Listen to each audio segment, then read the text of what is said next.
Hello नमस्कार, मैं हूँ स्मिता माथुर और मेरे चैनल लाइफ इज़ ब्यूटीफुल में आपका स्वागत है।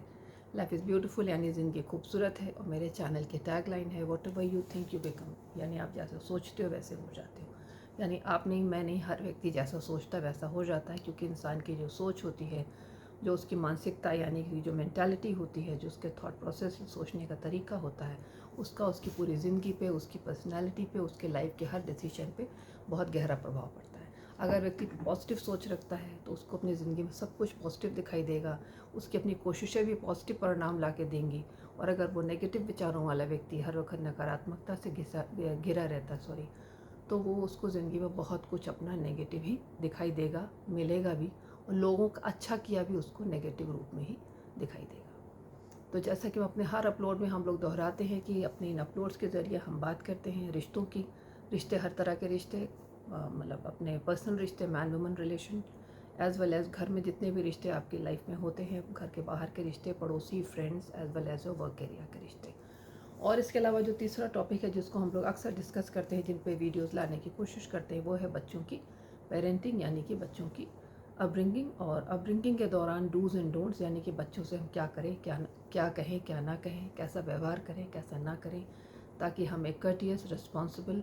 और अच्छे सिटीजन बना के बच्चों को बड़ा करें। तो आज का जो हमारा अपलोड है वो रिलेशनशिप से जुड़ा हुआ। और अपलोड के शीर्षक पे आने से पहले मैं दो बातें कहूँगी।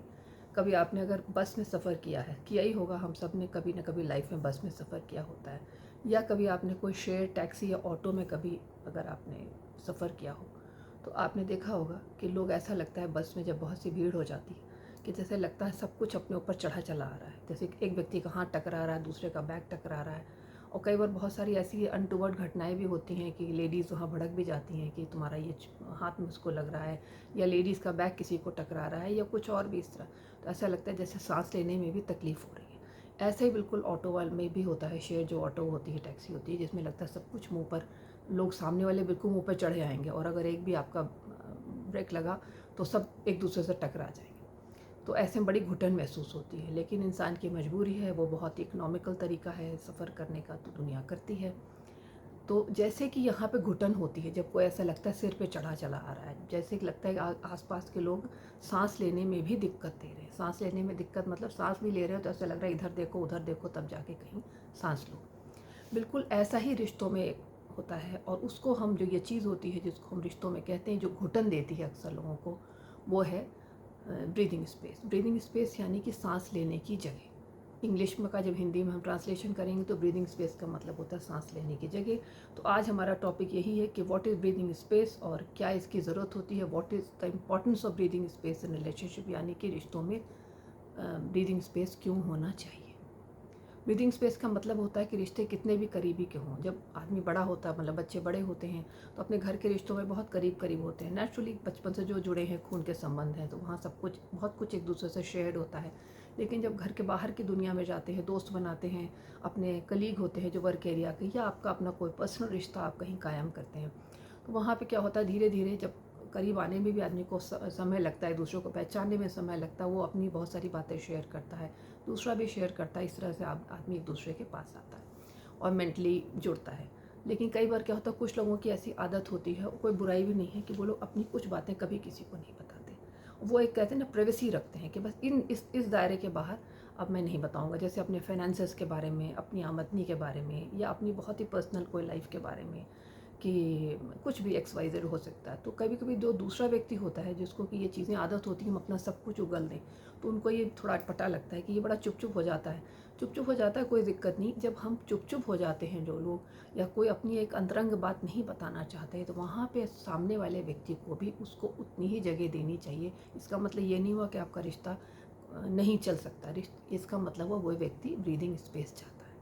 ये ब्रीदिंग स्पेस आपके अगर दो मतलब लेडीज़ भी अगर फ्रेंड हैं, उनके बीच में भी अक्सर ऐसा होता है कि बहुत दोस्ती है, बहुत साथ में समय बिताते हैं, बहुत अच्छी अंडरस्टैंडिंग है, कैमरेडरी है, मगर उसके बाद भी कुछ ऐसे टॉपिक्स हैं, कुछ ऐसे विषय हैं जिन पे कि एक व्यक्ति टच नहीं करता है, ना उनके बारे में बात करता है। तो दूसरे को भी उसको सम्मान करना चाहिए कि ये अपने हस्बैंड के बारे में या अपनी घर के किसी ऐसी चीज़ के बारे में ये डिस्कस नहीं करना चाहती। तो जिसको भी ब्रीदिंग स्पेस कहते हैं कि आप ज़बरदस्ती वहाँ पे सवाल ना करें, उनको ज़बरदस्ती वहाँ भेजने की कोशिश ना करें कि अपने उन पक्षों के बारे में वो आपको बताएं।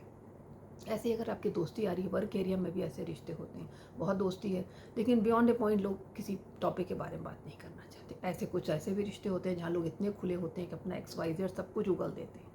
तो सामने वाला भी बहुत फ्री में आ जाता है, कहता है ठीक है चलो सब कुछ, जब वो उगल देता सब कुछ बता देता तो मैं भी अपने विश्वास के सहारे सब कुछ अपना, कहते हैं ना हर इंसान का एक अपना ग्रे एरिया होता है, कुछ कमज़ोर पक्ष होते हैं लाइफ के, वो सारा कुछ वो शेयर कर लेता है। तो ठीक है, जहाँ ऐसे रिश्ते हैं और दोनों कंफर्टेबल हैं तो कोई बात नहीं है, लेकिन अगर कोई कंफर्टेबल नहीं है तो उसको ये चीज़ देनी चाहिए, ये स्पेस जो सांस लेने का जो ब्रीदिंग स्पेस है वो देने की बहुत ज़रूरत होती है। ऐसा पति पत्नी के रिश्तों में भी होता है कि ब्रीदिंग स्पेस देना बहुत बहुत बहुत ज़रूरी होता है। पति पत्नी का रिश्ता वैसे तो बहुत करीब का रिश्ता है, एक ऐसा रिश्ता है, मतलब वाहिद रिश्ता है दुनिया में माँ बाप से रिश्तों के बाद, जिसमें सब कुछ ओपन होता है आपका, फिजिकल मेंटल इमोशनल। लेकिन कई बार क्या होता है कि दो व्यक्ति बड़े अलग अलग सोच के होते हैं, अलग अलग विचारों के होते हैं और शादी के बंधन में बंध जाते हैं। वैसे तो उनका सब कुछ शेयर्ड है क्योंकि पति पत्नी है, लेकिन फिर भी कभी कभी अपनी चॉइस, अपनी जो लाइकिंग्स होती हैं वो थोड़ी डिफरेंट होती है। जैसे उदाहरण के तौर पे अगर हस्बैंड को कोई एक्शन मूवी पसंद है, वो देख रहे हैं, वो चाहते हैं बीवी भी साथ बैठ के देखें, मगर उसको नहीं पसंद है तो वो किसी दूसरे अगर रूम में जा कर के बैठ जाती है, कुछ अपनी नॉवल पढ़ती हैं या अपनी पसंद का कोई प्रोग्राम देखती हैं। हो सकता है उनको कॉमेडी पसंद हो या रोमांटिक चीज़ें पसंद हो। तो ये ब्रीदिंग स्पेस हमेशा पति पत्नी में आपस में देना चाहिए कि अगर उसको ये चीज़ नहीं पसंद है तो उसको ये फ्रीडम हो कि वो जाके कर सके, वो चीज़ एंजॉय कर सके, और दूसरे आदमी को इस बात का कोई बुरा नहीं मानना चाहिए। ऐसे ही पति पत्नी के रिश्तों में ये भी बहुत ज़रूरी है कि कभी कभी क्या होता है, जो मेल भी होते हैं, मतलब आपके हस्बैंड जो हैं और जो भी आपका पार्टनर है मेल, कई बार सोचते हैं हमेशा एक दूसरे के साथ ही वो लोग घूमने जाते हैं, तो कभी कभी सिर्फ मेल जो पार्टनर्स होते हैं, मतलब जो मर्द होते हैं, सारे दोस्त होते हैं, लड़के होते हैं, वो कभी कभी कोई एक अपनी ऐसी सिंगल इवनिंग बिताना चाहते हैं जो सिर्फ जहाँ मर्द जाए, वहाँ सिर्फ अपनी तरह की बातें करें, वहाँ उनके साथ लेडीज़ एकम्पनी ना करें। तो इसमें भी औरतों को कोई बुरा मानने की बात नहीं, इतना ब्रीदिंग स्पेस वहाँ भी देना चाहिए कि वो अपने मेल पार्टनर्स के साथ, मतलब अपने मेल जो फ्रेंड्स हैं उनके साथ जा कर के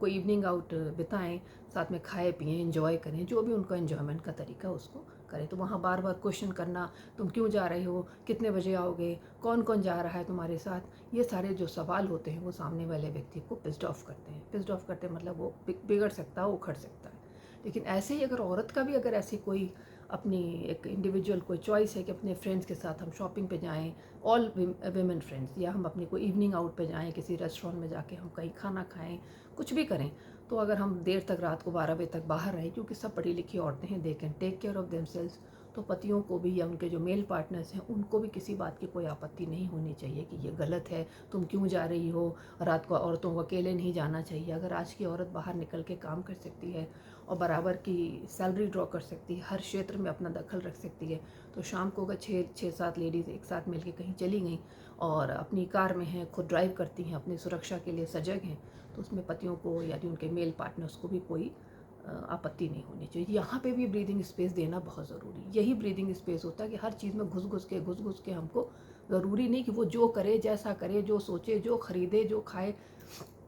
हर जगह आपसे पूछे, आपसे शेयर करे। हो जब अगर वो लौट के आएगा अपना शेयर करता है, अगर आपके बीच में इतने अच्छे संबंध होंगे तो वो खुद ब खुद शेयर करेगा या करेगी। और अगर वो कुछ शेयर नहीं करता, इसका मतलब वो कहीं पे ऐसी कोई चीज़ है जो शायद आपको नापसंद हो, इसीलिए उसने वो शेयर नहीं करी। तो ये सब चीज़ें अंडरस्टैंडेबल होती हैं, यानी कि इंसान समझ जाता है, वो वहाँ पे अपनी उंगली नहीं लगाता, उंगली नहीं लगाता मीन्स ज़बरदस्ती के क्वेश्चन नहीं करता। इसी तरह से अगर आपका कोई भी मेल पार्टनर है, हस्बैंड, अगर ऑफिस में किसी लेडी के साथ उनका काम के साथ काम करते हैं, तो ठीक है, being a women, being a wife या बीइंग ए गर्लफ्रेंड, आपको इनसिक्योरिटी हो सकती है कि वो कौन है, कितनी देर मिला क्या। लेकिन हर वक्त अगर आपको एक बार पता चल जाए कि वर्क रिलेटेड रिलेशनशिप है, वो किसी प्रोजेक्ट के तहत एक दूसरे से बात करते हैं या कहीं मिल के कुछ डिस्कस करते हैं, तो ऑल द टाइम अगर आप उनसे यही क्वेश्चन करते रहोगे, वो कितनी देर तुम उसके साथ बैठे, तुमने क्या क्या बातें करी, क्या खाया, क्या पिया, और क्या कह रहे थे, और तो उससे क्या होता है, ये आपकी अपनी इनसिक्योरिटी, आपकी अपनी हीनता, आपकी अपनी पर्सनैलिटी का जो ये कहते हैं ना वीकनेस दिखाता है। ठीक है, अगर आपको कुछ 19-20 लगता है कोई ऐसी चीज़, तो ठीक है, आप थोड़ा वॉचफुल रहो, ध्यान दो, लेकिन इस तरह से बात मत पूछो लगे जैसे पुलिस वाला इंस्पेक्शन कर रहा है। तो चीज़ों को थोड़ा सा देखो, अगर आपको लगे वाकई में कुछ चीज़ ऐसी है जो कि आपको कहीं पे कुछ शक शुबा है या कुछ आपको ठीक नहीं लग रहा है, तो उसको खुल के बैठ के बात करो। लेकिन हर बार नहीं कि अगर ऑफिस के संबंध में किसी से बात कर रहा, ऑफिस में आप गए, ऑफिस उसके कभी आपने देख लिया वो किसी से हंस के तो उसमें बात कर लिया, कहीं कॉफ़ी पी रहा है कुछ, तो आप एकदम उखड़ गए कि ये तुम क्यों बैठे थे वहाँ, क्या कर रहे थे। तो इस तरह का व्यवहार ना औरतों को शोभा देता है और बिल्कुल मर्दों को भी ये शोभा नहीं देता कि अगर औरत घर में हो चाहे बाहर, अगर घर में भी है और वो अपना ब्रीदिंग स्पेस चाहती है कि हम वो नहीं करेंगे जो आप कर रहे हो, ठीक है, अपना अपने अपने हस्बैंड वाइफ के बीच की अंडरस्टैंडिंग का ये सारे क्वेश्चन होते हैं कि आप अगर वो आपकी खुशी में सब कुछ करना चाहती है कि नहीं, या उस वक्त उसका कुछ और करने का मन है, तो वो अपना इंडिविजुअल वो चीज़ करना चाहती है। तो ये रिश्तों में ब्रीदिंग स्पेस को बहुत महत्व देना चाहिए। इससे रिश्ते जो है मजबूत होते हैं। लोगों को लगता है शायद बहुत घुस के एक दूसरे में रहने से, सब कुछ एक दूसरे से शेयर करने से रिश्ते मजबूत होते हैं, लेकिन ऐसा नहीं है। कई बार चीज़ें थोड़ा सा सांस लेने से भी मजबूत होती है। कहते हैं ना, बहुत पास पास सब कुछ रख दो तो क्लटर हो जाता है, बीच में हवा भी नहीं गुजरती। ऐसे रिश्तों को कि अगर बहुत पास पास एकदम आदमी हर वक्त चिपका रहे, एक दूसरे को ज़रा सा अपने मन का कुछ ना करने दे, तो रिश्तों पर भी इसका नेगेटिव ही प्रभाव पड़ता है। तो अपने रिश्तों को स्वस्थ बनाएं, पॉजिटिव बनाएं, हमेशा अच्छी सोच के साथ रिश्ते जोड़ें, चाहे वो आपकी ज़िंदगी के कोई भी रिश्ता हो, और वहाँ ब्रीदिंग स्पेस देने में विश्वास करें। और इन चीज़ों से रिश्ते नहीं ख़राब होते हैं, बल्कि और भी मजबूत होते हैं। इस बात को अपने दिमाग में ध्यान में रखें। तो आज की वीडियो में बस इतना ही। अपने अगले वीडियो में मैं स्मिता माथुर आपसे फिर किसी विषय पर बात करती हूँ। तब तक के लिए thank you, bye bye, take care.